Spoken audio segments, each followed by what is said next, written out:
विकास काम के माध्यम से हम इतने सालों से जो शहर में विकास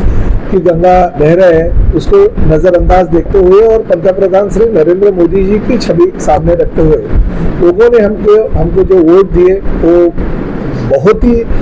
हम उनका धन्यवाद मानते हैं कि उनकी वजह से शिवसेना का धनुष्यबाण चिन्ह पे लड़ने वाला जो सांसद है तीसरी बार दिल्ली पहुंच गया है। हम आपसे यही चाहते हैं कि आगे के 5 सालों में सांसद श्री नरेश मस्के, प्रताप सरनाईक और हमारे सभी सहयोगी दलों के जो लोक प्रतिनिधि उनको साथ में लेके हम इस मीरा भाईंदर शहर के अलग ऊंचाई पे लेके जाने के लिए कोशिश करेंगे। इसलिए मैं मतदाताओं का दिल से धन्यवाद देता हूँ। रही बात मीरा भाईंदर शहर में अभी जो विकास काम राज्य शासन के माध्यम से चल रहे हैं, आप जानते हो कि करीबन 3000 करोड़ से ज्यादा निधि हमारे मुख्यमंत्री एकनाथ शिंदे साहब ने इस मीरा भाईंदर शहर के विकास के लिए दी। उसमें से 1800 करोड़ रुपए के तो रस्तों की निधि है और 1200-1300 करोड़ रुपए के अलग अलग विकास काम है। आज कमिश्नर साहब से जो बात हो गई वो बातों में सबसे पहले तो हमने बाला साहब ठाकरे कला दालन, घोड़बंदर किला, छत्रपति शिवाजी महाराज जी का स्टैचू हमारे निरुपमकार जी के नाम से हो रही है, जो वास्तु है हमारे विविध उद्यानों और मैदानों में हो रही है, जो वाचनालय है, साथ में हमारी हीराखरी कक्ष है, उसके काम गति से करने के लिए हमने सूचना दी है। कुछ काम जो है वो तांत्रिक मुद्दे पे रुके हुए हैं, उसको भी शुरुआत जल्दी से जल्दी कर देंगे। जो काम शुरू हुए हैं मगर रुके हैं उनको शुरू करने के आदेश दे देंगे। और खासकर रास्तों की बारे में मुख्यमंत्री जी ने जो तकरार मैंने 26 अप्रैल को कमिश्नर साहब को की थी उसके अनुसार 3 बार मुख्यमंत्री जी ने कमिश्नर साहब से बात की थी कि रास्ते के काम जल्दी से जल्दी बारिश के पहले पूरे होने चाहिए, मगर कुछ कठिनाइयों की वजह से वो काम पूरे नहीं हो रहा है। मगर अगर काम पूरे नहीं हो गए तो लोगों की जान तो संकट में आ सकती है, क्योंकि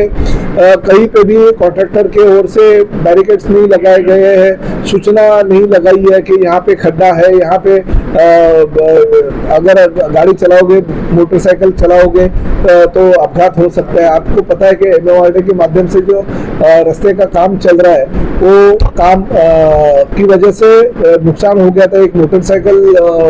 का जो मोटरसाइकिल वाला है वो गिर गया था और उससे भारी नुकसान उसको पहुंच गया था पिछले साल। तो MORD के अधिकारियों को हमने साइड विजिट भी उस वक्त की थी, वो सीमेंट कंक्रीट का रास्ते का काम चालू हो गया। मगर अभी तो समझो अगले हफ्ते में बारिश जोर से चालू हो जाएगी, उस दौरान अगर कुछ अपघात हो गया, क्योंकि रास्ते के मीरा भाईंदर शहर के मैक्सिमम जगह पे रास्तों के काम चल रहे हैं। तो मैंने ये जो शंका अपघात की और लोगों के अपघात के माध्यम से लोगों को जो तकलीफ होगी उसके बारे में चर्चा की, तो कमिश्नर साहब ने कहा कि हम बारिश में भी रास्ते के काम चालू रखेंगे जिसमें ट्रैफिक की समस्या निर्माण नहीं होगी और ज्यादा से ज्यादा ये जो समस्या है इसका निराकरण करेंगे और अपघात नहीं हो ये हम कॉन्ट्रैक्टर से भी बात करेंगे और निगरानी महापालिका के माध्यम से उसके ऊपर रखेंगे। मगर 15 अगस्त की डेडलाइन इन सब कामों के लिए कमिश्नर साहब ने दी है। अभी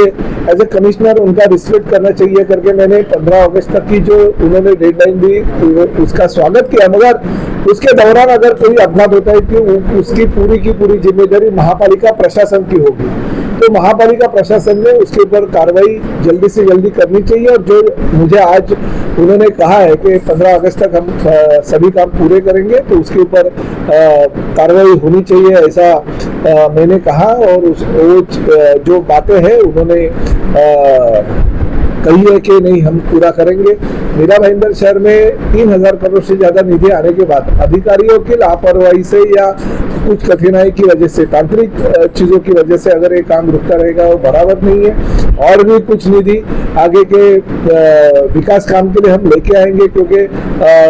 मुख्यमंत्री जी के हाथों से चालू किया हुआ स्वर्गीय इंदिराबाई बाबूराव सरनाईक अस्पताल जो है मैं जाके आया, अभी तक उसमें भी कुछ काम बाकी है, इसलिए पूरा नहीं हो रहा है। तो ये तो मुख्यमंत्री जी का अपमान है, उनके हाथों से उद्घाटन हो रहा है मगर लोगों का अगर लोगों को सेवा नहीं मिल रही है तो वो गलत है। तो वो भी उन्होंने किसी भी हालत में ये 15 दिन में काम पूरा करने का वायदा किया है। मैं जो रमेश चौहान है महात्मा फुले जन आरोग्य सेवा के प्रमुख, उनके साथ भी बात किया और उन्होंने मुझे कहा कि किसी भी हालत में 1 जुलाई से महात्मा फुले जन आरोग्य सेवा का हमारा जो मीरा भाईंदर महापालिका का जो हॉस्पिटल है उसको हम दे देंगे, परमिशन दे देंगे, ताकि 5 लाख तक का जो खर्चा है जो वहाँ पे उपचार लेने के लिए जाएगा, पूरा का पूरा उपचार का खर्चा जो है वो शासन उठाएगी। तो ऐसे बहुत सारे काम है जिसके बारे में जिक्र हुआ है, मगर प्रशासन ने सकारात्मक प्रतिसाद दिया।